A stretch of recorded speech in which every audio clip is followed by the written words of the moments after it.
This is just a quick run through then of the Anglo-Irish Agreement 1985. It's something that hasn't come up in a big capacity in a long time, and just giving you an option here to go back and watch this then on Google Classroom so that you have the ability to rewind and hear my explanations a couple of times if you need a bit of additional help. I can only record these in uh, short 15-minute slots, so I may have to actually record a couple of different videos and slot them together. So just be mindful it may jump a little bit, but I'll try and keep it as smooth as possible.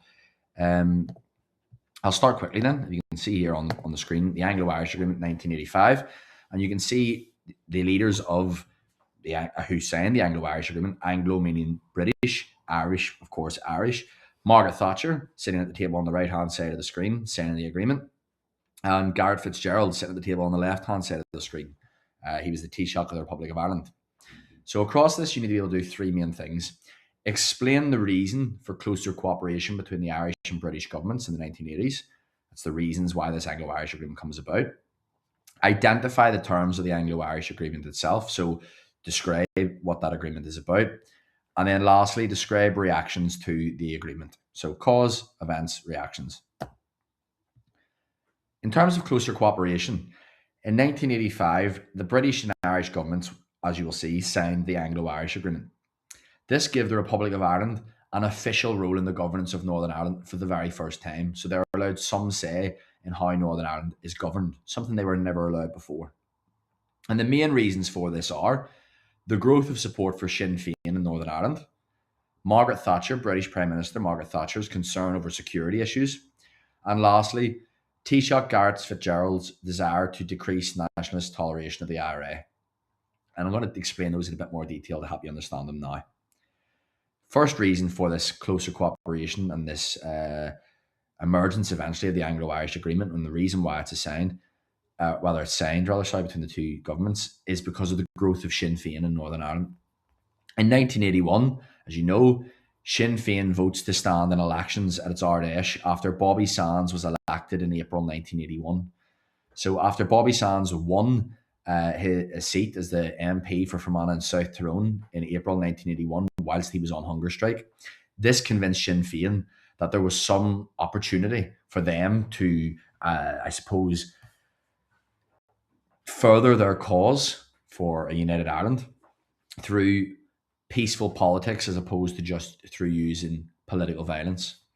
In the early 1980s, then also, Sinn Féin began to win more and more seats on local councils across Northern Ireland. So in 1981, they say, okay, we're going to start standing in elections following Bobby Sands' victory in the Fermanagh and South Tyrone by-election. Then throughout the early 1980s, they began to win more and more seats on local councils like Belfast City Council, Lisburn City Council, etc. And that gives them more support, and that worries the British and Irish governments. And in 1983, and this is the big thing that worries the British and Irish governments, the president of Sinn Féin, Gerry Adams, is elected as the Member of Parliament, MP, for Belfast West, replacing the SDLP's Gerry Fitt. The British and the Irish governments were concerned about this rise of the more hardline Sinn Féin, and they thought it would weaken the more moderate SDLP who they could work with. As we know, Sinn Féin was the political wing of the IRA, and as a result, it worried the British and Irish governments to see such strong growth for a political party that supported the IRA. They found it much easier to work with a more moderate SDLP, and particularly in 1983, when the more moderate SDLP, Gerry Fitt, the person, loses his seat in West Belfast and it goes to Gerry Adams of the more hardline Sinn Féin. That shows the British and Irish governments that there's something to be worried about here, because there is potential for the SDLP to lose quite a lot of support and potentially for Sinn Féin to go on to become the biggest political party, and they don't want that because of how hardline Sinn Féin are.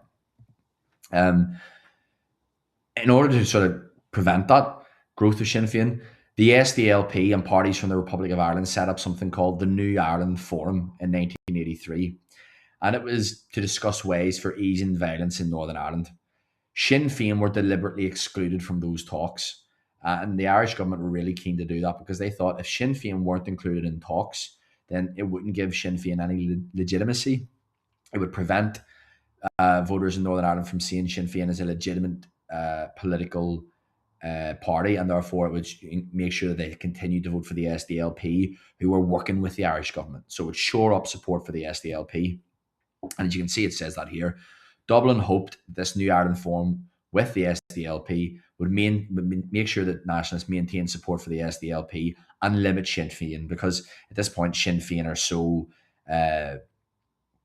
in contrast to the SDLP, much less powerful, much more powerless, because the SDLP is sitting at the big table with the big political parties in Britain and Ireland. Sinn Féin isn't. So that would hope that it would convince the nationalists, if you want to actually be represented by a party that can do something for you, keep voting for the SDLP, because they are the people that work with the Republic of Ireland's government. They're the people that are meeting with the British government, and you can trust them to actually get something, where Sinn Féin you can't.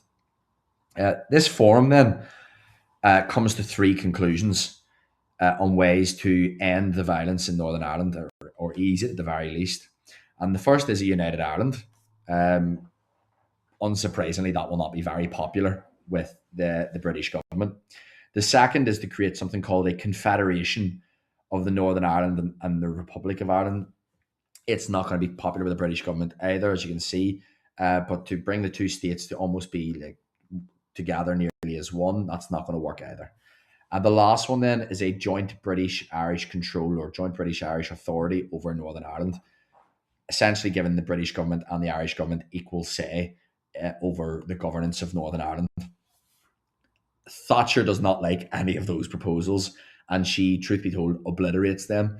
Here's actually, you can see a quote from Margaret Thatcher speaking in 1984 about the findings of the New Ireland Forum. She says, "I made it quite clear a unified Ireland was one solution. That is out. A second solution was a confederation of the two states. That is out. A third solution was joint authority, as in between the British and Irish governments. That is out." And that is actually referred to as the out speech by Margaret Thatcher.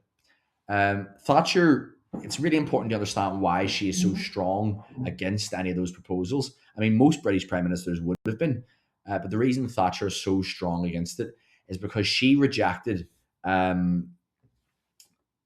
these proposals because she believed Northern Ireland was as British as Finchley. And you can see I've got a giant full stop there, because that is what she believes. Northern Ireland is as British as Finchley, full stop. And what that means, Finchley, which you can see here in London, in England, was the area which Margaret Thatcher was from. It was the area which she represented as an MP when she was Prime Minister. And essentially what she means by Northern Ireland is as British as Finchley, is that it doesn't matter that Northern Ireland is on the island of Ireland. It doesn't matter that Northern Ireland is not on the island of Britain. It doesn't matter that Northern Ireland isn't in England. It is still as British as Finchley, the part of England she's from. So she strongly believes, doesn't matter where Northern Ireland is, it is as British as any other part of the United Kingdom. And it would make no sense to her for the Irish government to have any say on how Scotland was run, or how Wales was run, or how England was run. So why would they have any say over Northern Ireland when Northern Ireland is just as British as Finchley? It's just as British as the rest of the United Kingdom. That is why she's so strongly against all three of those proposals. Now, the second big reason why the Anglo-Irish agreement comes about, well, just kind of actually, if I take a step back here, I know we deviate off into the New Ireland Forum, etc. That's one way that they try to sort of tackle the growth of Sinn Féin. But the real reason that the Anglo-Irish agreement comes about is because of the growth of Sinn Féin. The British government are worried by this growing support for the political wing of the IRA.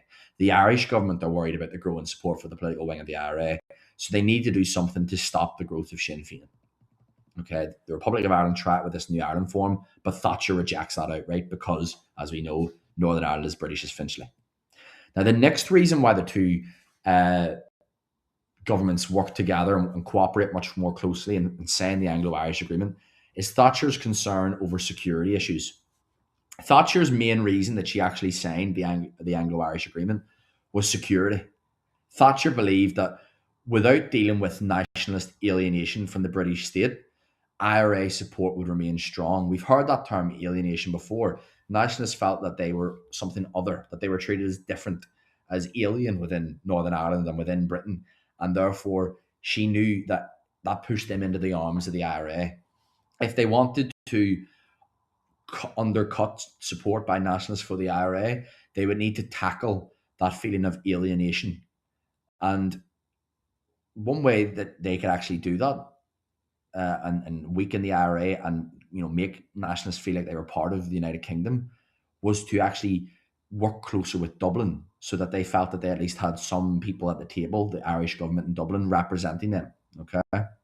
Thatcher also wanted increased support from Dublin on security matters. Dublin wanted an official role in governing Northern Ireland. So Thatcher has something that she wants from Dublin. Dublin has something they want from the British government and Thatcher. And essentially, Thatcher realises eventually she is willing to give the Republic of Ireland's government some official role in Northern Ireland in order to get more security cooperation from them. So the reason that this Anglo-Irish agreement comes about, or one of the reasons, is because Margaret Thatcher wants Dublin to work together with her for more security cooperation, so there isn't issues with terrorists fleeing across the border, etc., and hiding in the Republic. If she has greater cooperation with them, she is willing to give them an official role, not as strong as the British government's, but at least an official role in how Northern Ireland is led and governed. And that also benefits her, because if the Dublin government has some say in how Northern Ireland is run, then she believes nationalists will feel less alienated, and they will actually begin to feel more a part of the British state, and therefore they're less likely to support the IRA. There is this little video here, which you can see, which is from the IRA's attempt to assassinate Margaret Thatcher in 1984. I'm just going to skip over it, but talk about it. And this is still part of her security concerns. On the 12th of October 1984, the IRA bombed the Conservative Party conference in the town of Brighton. Okay, a man called Patrick McGee, on behalf of the IRA, planted a bomb in Brighton's Grand Hotel, very close to the room where Margaret Thatcher was sleeping. It was in the suite above Margaret Thatcher's. And that bomb really drove home to Margaret Thatcher the need to work together with the Republic's government to deal with the IRA threat. Some of her friends were killed during that bombing. She was almost killed herself. It was the closest anyone's ever come to assassinating a British Prime Minister, probably, truth be told. So Thatcher, that IRA bombing at Brighton by Patrick McGee, the Brighton bomber, that only really increases Thatcher's desire to work with the Republic's government to try and deal with the IRA threat and to try and get better cooperation. So she knows, okay, if I give Dublin increased say and give them an official role in governing Northern Ireland, if I give the Republic's government some say over Northern Ireland, they'll work more with me on having to tackle the IRA. And that will also prevent nationalists from supporting the IRA, because they feel that they'll be more likely to feel part of the British state if the Irish government is there representing them. The last reason then for this closer cooperation is Garret FitzGerald, the Taoiseach of the Republic of Ireland. You can see on the left-hand side of the screen, his desire to decrease nationalist toleration of the IRA. So to tolerate something means to accept it. Garret FitzGerald, as I've said, was the Taoiseach at the time of the Anglo-Irish Agreement in 1985. He was concerned about nationalist support for the IRA, just like Margaret Thatcher was.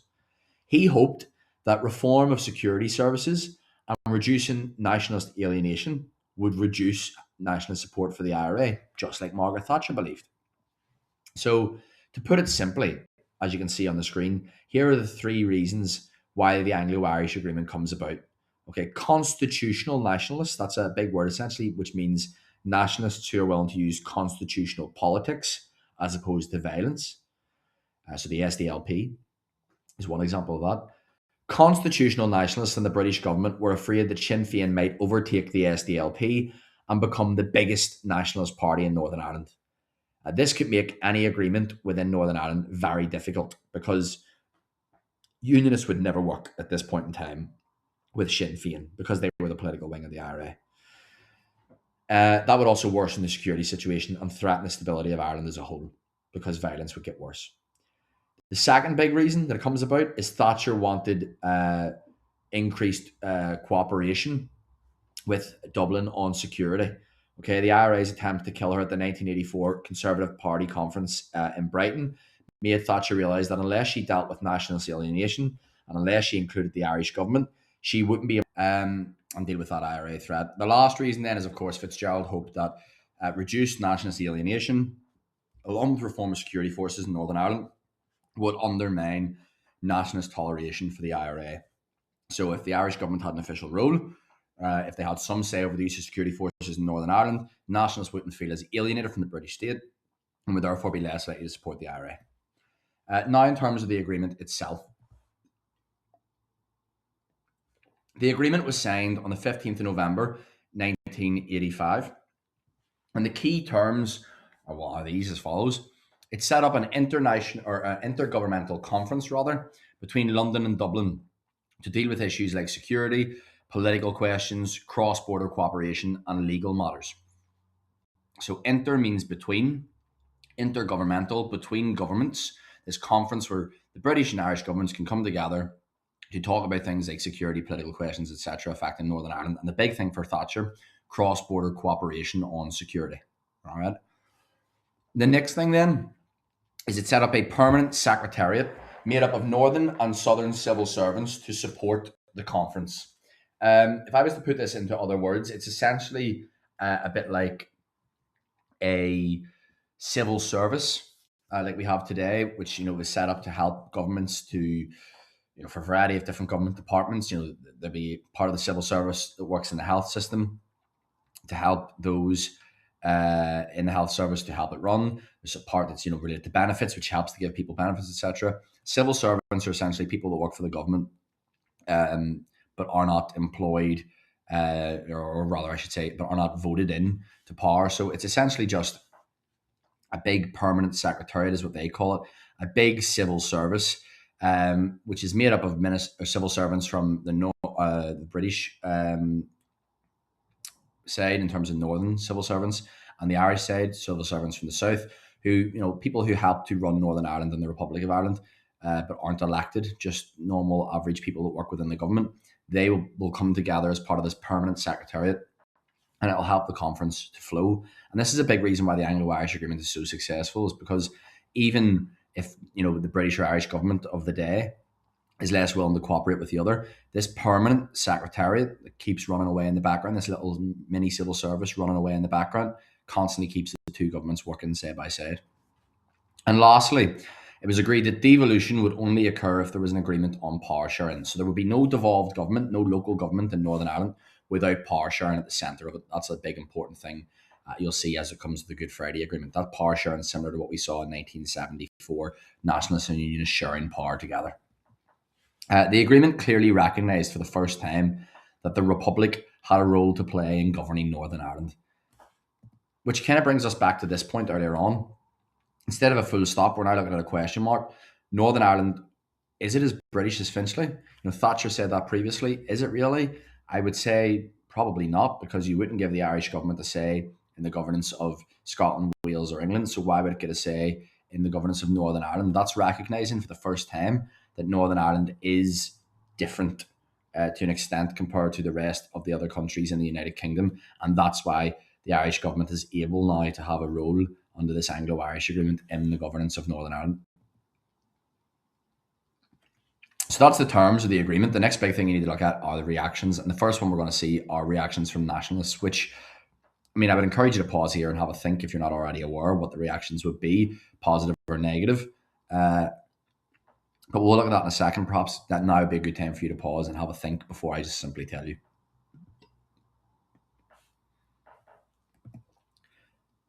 The SDLP had the largest role of any political party in Northern Ireland in creating the agreement. That's because they were working, as we saw already, with the New Ireland Forum beforehand, with the Irish government. And they, as a response, viewed it as creating an opportunity for a better way of life in Northern Ireland. So they're very happy with the inclusion of the Republic of Ireland for the first time officially in the governance of Northern Ireland. And they think this can help to create a better way of life moving forward. They're hoping it'll help to undermine support for Sinn Féin and keep support in their hands. Sinn Féin condemned the agreement, of course, as securing partition. Sinn Féin is, of course, a political party which stands for United Ireland, and they're simply saying this is not enough. This is just the Irish government recognising partition and being willing to help play a little bit of a role in governing Northern Ireland. Sinn Féin thinks it doesn't go far enough. They want it, in their eyes, the only thing that will be far enough is a united Ireland without British influence. And in fact, as you see, they argue it made a united Ireland less likely, as Dublin had officially recognised the existence of Northern Ireland here. They're officially recognising Northern Ireland is British, even if the British government is giving them a little bit of a role in governing Northern Ireland as part of the Intergovernmental Conference and the permanent secretariat between the two governments. They also argued that through accepting this, Dublin had made Irish unity a long-term goal, not something immediately, which it did. Dublin is willing at this point in time to accept that Irish unification will not happen anytime soon, and that it's better for them to have some role in the governance of Northern Ireland for the foreseeable future than no role at all, in the hope of simply gaining an end to partition and unification of the island of Ireland. Many nationalists were actually unenthusiastic and waited before expressing support, but there is some support for the increased role of the Irish government. In terms of Britain, well, the agreement passed through Westminster without any major issues. No political parties really in Britain argue against the agreement. They are mostly supportive. There was cross-party support, so support across the parties between Labour and the Conservatives. So Margaret Thatcher's Conservatives obviously helped to write the agreement, but the British Labour Party doesn't stand in the way of it and they support it. However, it's worth pointing out it's not complete total support. A minister within the Treasury, the British Treasury, Ian Gow, resigned as he believed the agreement was won by violence and would make the situation in Northern Ireland worse. So essentially, he's arguing we're only giving this increased role to the Irish government in Northern Ireland because we want to deal with the IRA threat, and that is rewarding violence in a way. We're giving, although the IRA were not happy enough with the agreement, we're giving them some slight victory by allowing the Irish government a say in what is essentially British territory.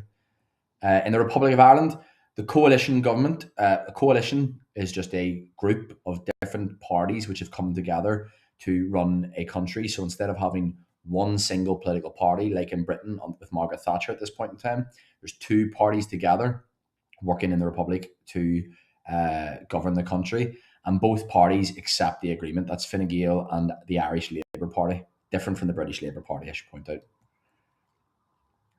Fianna Fáil, the opposition party, so they're the second biggest party in the Republic of Ireland at this point, they're led by Charles Haughey, and they condemned the agreement. Haughey was he wasn't an overt Republican, but he was a bit more hardline than traditional Irish Taoiseachs and other political leaders, and he condemned the agreement. They were unhappy because, again, it recognised and permitted Britain's right to be in Northern Ireland. They essentially agree with Sinn Féin in this regard, that they're saying, no, you're recognising partition and we shouldn't be doing that. The Irish Labour Party Senator Mary Robinson resigned from her position in the Irish Labour Party as she believed the agreement was unacceptable to Northern Unionists. And this is quite a significant point. She's not resigning because she disagrees with it like Charles Haughey from Fianna Fáil, but because she thinks it recognises partition. She is actually saying this is not quite acceptable to Unionists in Northern Ireland. They're not going to be happy with Irish politicians having a say in the governance of Northern Ireland, and that is going to make peace less likely because Unionists will be worried about this development. In terms of Unionists, the reaction is pretty much this, as summarised here quite aptly by Ian Paisley on the right-hand side of the screen. Please don't mention that in your exam that Ian Paisley gave the two fingers to the agreement, but it's a nice way to summarise how angry Unionists are. This is actually a quote by Ian Paisley following the Anglo-Irish agreement about Margaret Thatcher.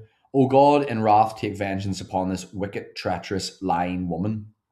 Overwhelming majority of Unionists were appalled by this agreement. They're extremely against it. They felt that they had been abandoned and betrayed by London. They thought that giving the Irish government any say in Northern Ireland whatsoever would more than likely result eventually in a united Ireland, and they think this is the first step towards that. So they're furious. Most were angry about being left in the dark about the negotiations as they were taking place privately behind closed doors between the two governments, especially when you consider that the SDLP was being regularly consulted by the Irish government. So they basically see themselves as the only group that's been left out. Unsurprisingly, Unionists launched a campaign against the agreement. And this leads to the unionist campaign of non-cooperation, a policy of non-cooperation with the British government. You know what it means to cooperate? It means to work together with. Unionist politicians essentially for a long period of time refused to work with the British government and speak to the British government. They actually called this Anglo-Irish agreement Dublin Diktat. Diktat's a phrase you may remember from last year when we were looking at in Key Stage 3 with your different teachers, you were looking at the Treaty of Versailles. And many people in Germany called the Treaty of Versailles Diktat, essentially meaning dictated peace. And they saw this as Dublin dictating to them what Northern Ireland should be like, because Dublin was being given a role in Northern Ireland, and they were very unhappy with this. So that's where that name comes from. You can see here on the right-hand side of the screen, part of the protests and the campaign against the Anglo-Irish agreement. You can see an effigy there of Margaret Thatcher, sort of representation of Margaret Thatcher being set on fire and waved around by the crowd to show just how unhappy they were. They started a large campaign. Ulster says no, very famous phrase that you'll see used by Ian Paisley. And, you can see on the bottom left-hand side of your screen here, hundreds of thousands of unionists turning up outside Belfast City Hall to campaign against this Anglo-Irish agreement, this Dublin Diktat. As you can see, I've already showed you images, but models of Thatcher and the Irish Foreign Minister, Peter Barry, and other Dublin politicians were burned by unionists. Marches were held to the headquarters of the new Anglo-Irish Permanent Secretariat, that civil service that I was talking about earlier between the British and Irish governments. And these sometimes turned very violent. And on the 23rd of November, 1985, it's estimated, you saw the image of it already, if I go back on the left-hand side of the screen here, it's estimated that around 100,000 people gathered at Belfast City Hall to protest the Anglo-Irish agreement. 100,000 unionists, really. Ian Paisley was there. He spoke to the crowd as the DUP leader. And the leader of the OUP, a man known as James Molyneux, all addressed the crowd and spoke against this Anglo-Irish agreement. On the 3rd of March 1986 then, the following year, there was a unionist day of action against this agreement, which brought Northern Ireland to a standstill, so like a strike or a protest. There is this clip. I may actually let it play here, and hopefully we don't get hit with an advert. But this clip is Ian Paisley's famous Never speech, which he gives at the rally at Belfast City Hall. And yet Mrs. Thatcher tells us that republic must have some say in our province. We say never, never, never. So you can see the large crowd there and the strong response by Paisley and fellow unionists against this idea that the Republic of Ireland should have any say in how Northern Ireland is governed, as the Anglo-Irish Agreement allowed for. The next big stage then was that a lot of unionist MPs resigned. So all 15 unionist members of Parliament across Northern Ireland resigned in December 1985 in order to force by-elections. A by-election is an election that takes place. You might be familiar from this from looking at the hunger strikes and Bobby Sands election. But just as a reminder, a by-election is an election that takes place between general elections, between the big main elections that take place every 5 years or so, because an MP has died or resigned or give up their seat, whatever. And there were 15 unionist MPs across Northern Ireland. All of them resigned to force a by-election. And they hoped that by triggering a by-election, that would allow them to go fight to win their seats back, re-win their seats, standing on this anti-Anglo-Irish Agreement platform, and show the British government that they had strong support in standing against the agreement. So they think, let's resign from our jobs as members of Parliament. Let's go and stand again in the next election to be the members of Parliament again. But this time, let's fight it on a campaign against the Anglo-Irish Agreement. And therefore, when we're re-elected by our voters across Northern Ireland against this Anglo-Irish Agreement, it sends a message to the British government: unionists will not accept this. They gained over 420,000 votes, which is a sizable portion of the population of Northern Ireland. But they ended up actually losing one seat to the SDLP. However, Sinn Féin's vote fell from 42%. Unsurprisingly, then, further actions or reactions rather were violence. This Anglo-Irish agreement divides Northern Ireland. The IRA continues their attacks. Loyalists continue their attacks. Um, and between 1985 and 86, the Loyalist paramilitaries actually began to attack the RUC because they see the RUC as enabling this decision by the British and Irish governments to work together and to allow the Irish government to have a role in Northern Ireland. One of the most significant and really one of the most profound and well-known incidents throughout the Troubles takes place in the years after the Anglo-Irish Agreement is signed and agreed, and that is the Poppy Day bombing of 1987, otherwise referred to as the Enniskillen bombing, or the Remembrance Sunday bombing. The IRA bombed a Remembrance Sunday service in Enniskillen, attended by many civilians, many former members of the army, and 11 people were killed. A bomb had been planted in a nearby empty parish hall, I believe, and detonated whilst the service was ongoing. And it was actually seen. Before I move on, I should say it was seen as one of the most controversial incidents of the Troubles. And I believe afterwards the IRA was actually forced to come out and apologise later down the line for the bombing itself and because of how controversial it was amongst the people of Northern Ireland. In November 1986, a new loyalist paramilitary was set up known as the Ulster Resistance, and it was formed to destroy the Anglo-Irish Agreement. So this new paramilitary, the Ulster Resistance, it comes about with the one goal really of destroying the Anglo-Irish Agreement and preventing Dublin from having a say in how Northern Ireland is governed. In terms of the results of the Unionist campaign, well, the tactics failed to impact the British position. The 14 British MPs from Unionist backgrounds, absent and not cooperating with the British government, wasn't noticed. The rest of Parliament continued to make laws without those Unionist MPs present.